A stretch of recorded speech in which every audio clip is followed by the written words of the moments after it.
오늘 우리에게 주신 하나님 말씀은 예레미야 32장 6절에서 9절입니다. 구약성경 예레미야 32장 6절에서 9절 1103페이지에 있습니다. 같이 있습니다. 시작.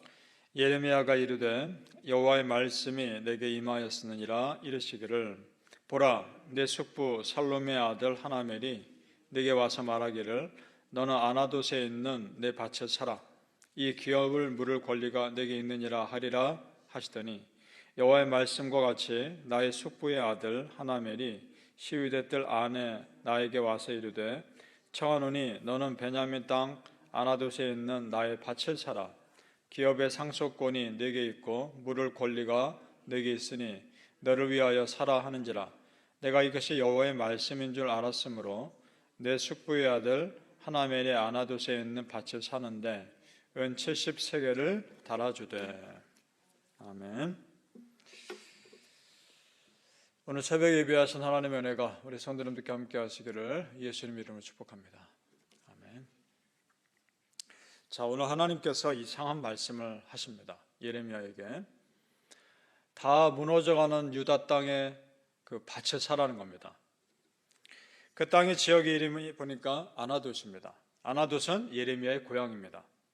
그러니까 망해가는 유다 나라의 땅, 예레미야의 고향 땅을 그 밭에 사라는 겁니다.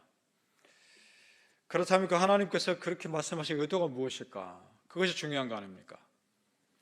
그것은 비록 지금은 바벨론에 망하겠지만 언젠가는 다시 고향 땅으로 돌아오게 하시겠다는 증거가 되는 겁니다. 그래서 사라는 겁니다. 이것을 유다 백성들의 머릿속에 확실하게 남겨주시기 위해서 하나님은 일종의 시청각 교육을 하고 계시는 겁니다. 분명히 보라는 겁니다. 이대로 이 땅에 돌아올 것이다 라고 사인을 보여주시는 겁니다. 14절을 보시기 바랍니다. 14절입니다. 같이 읽어보겠죠. 시작. 만군의 여호와 이스라엘 하나님께서 이와 같이 말씀하시기를 너는 이 증서 곧 봉인하고 봉인하지 않은 매매 증서를 가지고 토기에 담아 오랫동안 보존하게 하라. 땅을 샀으면 계약서와 증서가 있을 거 아닙니까? 그것을 보관하라. 오랫동안 토기에 보관하라 이 말입니다. 그러니까 하나님의 약속이 잠깐 사라지는 것이 아니라 굉장히 오랫동안 지속될 것을 약속하신 겁니다. 실제로 이스라엘 사람들은 중요한 문서를 큰 토기에 보관하기도 했었습니다. 그래서 사해 옆에 보면 쿰란이라는 지역에 동굴이 있는데 그 동굴 11개 동굴에서 성경 사본이 발견되기도 했습니다. 두루마리로 된 성경이 기단한 토기에 봉해져 있었던 것이 우연히 발견된 겁니다. 그걸 사해 사본이라고도 하죠. 그러면 지금 이 말씀을 듣고 있는 이스라엘 백성들에게 이렇게 이 말씀이 다가오는 겁니다. 아, 하나님의 약속이 참으로 오랫동안 지켜지겠구나. 정말 이 약속은 하나님의 약속으로 오랫동안 지속되겠구나라고 받아들여지는 거란 말입니다. 성도님들, 이것이 하나님의 은혜입니다. 하나님은 항상 소망을 남겨두십니다. 믿으십니까? 아둘람 동굴에 숨은 다윗에게 다윗이 더 이상 도망갈 곳이 없어 지쳐있을 때 하나님께서 그와 비슷한 처지에 있는 사람들을 보내주셨죠. 이것이 그 사람들이 힘든 사람들만이 아니라 실제로 다윗에게 소망이 되는 사람들이었습니다. 다윗의 동역자들이었단 말입니다.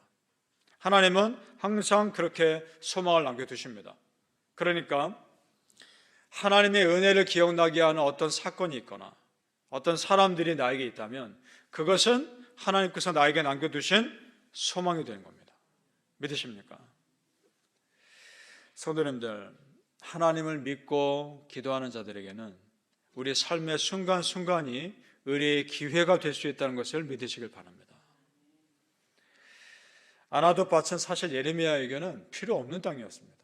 굳이 사지 않아도 되는 그런 땅이었습니다. 그리고 지금 예레미야는 자유롭지 못한 몸입니다. 자, 우리 성경 말씀 2절을 올라가 보시죠. 예레미야가 지금 어떤 처지에 있는지 나옵니다. 2절 말씀 시작. 그때에 바벨론 군대는 예루살렘을 에워싸고 선지자 예레미야는 유다의 왕의 궁중에 있는 시위대 뜰에 갇혔으니, 시위대 뜰에 있는 임시 감옥에 지금 갇혀 있는 상태입니다. 왕이 예레미야 죽이라 그러면 언제 죽임 당할지 모르는 그런 상태란 말입니다. 그런 상태에 있는 사람이 무슨 밭을 삽니까? 아무 의미 없는 땅이란 말입니다. 자, 그럼 보셔요, 여러분. 예레미야에게는 의미 없고 예레미야에게는 아무 소용없는 땅입니다. 그런데 그 땅을 하나님이 의미 있는 땅으로 바꾸시겠다는 겁니다. 지금 예레미야에게는 소용없지만 이 땅이 나중에 바벨론 포로로 잡혀갈 그 후손들에게는 다시 그 땅으로 돌아갈 증거라는 말입니다. 순종했을 때 그 땅이 회복의 상징이 되는 것입니다. 믿습니까? 그런 땅입니다. 자, 성도님들, 하나님이 쓰시면 버릴 것이 없습니다. 내가 보기엔 아무 소용없어 보이고 내가 보기엔 별로 중요하지 않는 일 같아도 하나님이 그 일을 위해 쓰시면 그 일은 의미 있고 중요한 일이 되는 겁니다. 아멘. 모든 하나님의 일에 소중하지 않은 일은 없습니다. 다 소중합니다. 따라서 어제 말씀처럼 우리가 하나님의 일하심에 어떠한 제한도 두어서는 안 되는 겁니다. 나아만 장군, 문둥병에 걸린 나아만 장군이 고침받은 스토리 여러분 다 아실 겁니다. 이 사람은 유대인도 아닙니다. 아람 사람입니다. 아람 장군이 자기 문둥병 걸렸는데 고칠 방법이 없는데 어떻게 우연히 이스라엘 땅에 엘리사라는 선지자가 있는데 그 선지자가 능력이 많더라 이 얘기를 듣습니다. 그래서 찾아온 겁니다.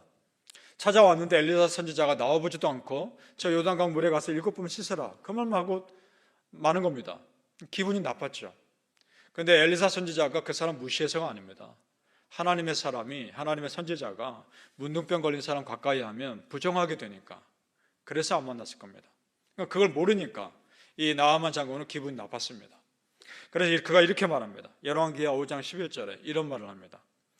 나아만이 노하여 물러가며 이르되 내 생각에는 그가 내게로 나와 서서 그의 하나님의 여호와의 이름을 부르고 그의 손을 그 부위 위에 흔들어 나병을 고칠까 하였도다. 이렇게 해서 말합니다. 그러니까 자기 생각에는 직접 나와서 하나님의 이름을 부르며 뭔가 그럴듯한 치료를 해주기를 바랬던 겁니다. 그런데 고작 저 요단강에 가서 7번 씻는 거 그게 무슨 소용이 있을까? 무슨 의미가 있을까? 이런 생각하고 있는 겁니다. 우여곡절 끝에 그래도 요단강 물에 가서 씻습니다. 그때 그 피부가 어린아이처럼 되었다라고 기록하고 있습니다. 자, 성도님들, 이것이 항상 문제인 겁니다. 내 생각에는 이것이 문제인 겁니다. 내 생각보다는 하나님 말씀이 중요한 겁니다. 내 생각보다 하나님 말씀에 순종하는 것이 중요한 겁니다. 하나님 말씀에 순종하면 모든 것이 의미 있는 일이 되는 겁니다. 그렇다면 내가 순종함으로 붙잡아야 할 나만의 안아도 밭이 무엇일까 생각해 보자는 겁니다. 그러니까 내 마음에 내키지 않지만 믿음으로 감당해야 할 일이 무엇일까 그것을 생각해 보시기 바랍니다. 사랑하는 성도님들, 우리 아버지 하나님께서 내 삶의 순간순간을 의미 있게 바꾸실 것을 믿으시기를 예수님의 이름으로 축복합니다. 아멘. 예레미야가 믿음으로 순종해서 안아도 밭을 사기는 했습니다. 그런데 그도 의아한 거 아닙니까? 그래서 하나님께 묻습니다. 25절 말씀 보시기 바랍니다. 25절에 제가 읽겠습니다. 25절 주 여호와여 주께서 내게 은으로 밭을 사며 증인을 세우라 하셨으나 이 성은 갈대아인의 손에 넘기신 바 되었나이다. 무슨 말입니까? 어차피 갈대아 사람들이 세운 바벨론 땅이 이 땅이 망할 건데 못하러 밭을 사게 하십니까? 이상한 거 아닙니까? 그래서 질문을 합니다. 그랬더니 하나님이 대답을 하셔요. 이 대답이 평생토록 우리가 붙잡아야 할 말씀인 겁니다. 우리 27절 말씀 하나님의 대답입니다. 같이 읽어보시죠. 27절입니다. 시작. 나는 여호와여 모든 육체의 하나님이라. 내가 할 수 없는 일이 있겠느냐? 아멘. 믿습니까? 내가 이 땅을 다시 아름답게 바꾸지 못하겠느냐? 내가 이 땅을 다시 거룩하게 바꿀 수 있지 않겠느냐? 그 말 아닙니까?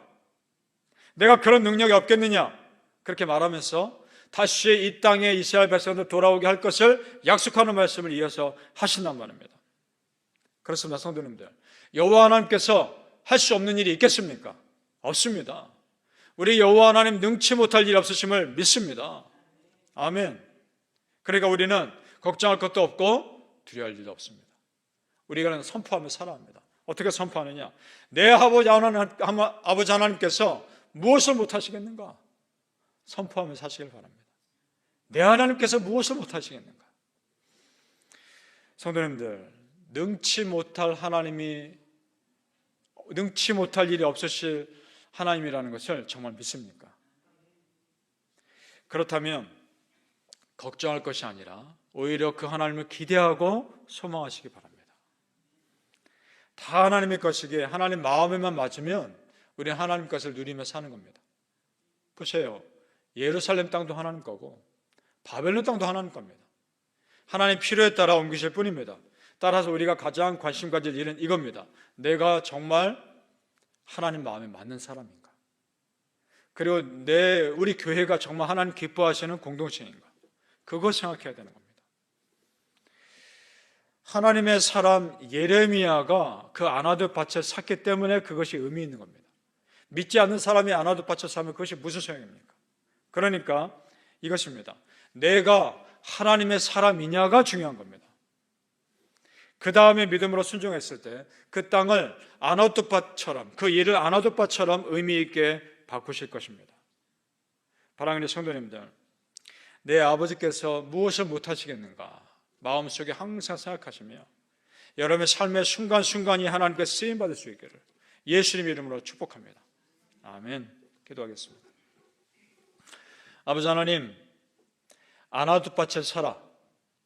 내가 보기에는 소용없어 보이는 일 같고 내가 보기에는 의미 없어 보이는 일 같아도 하나님께서 하라 하시면 순종할 수 있는 마음을 주시옵소서. 순종했을 때 그 땅을 또 그 일을 의미 있게 바꾸실 줄로 믿습니다.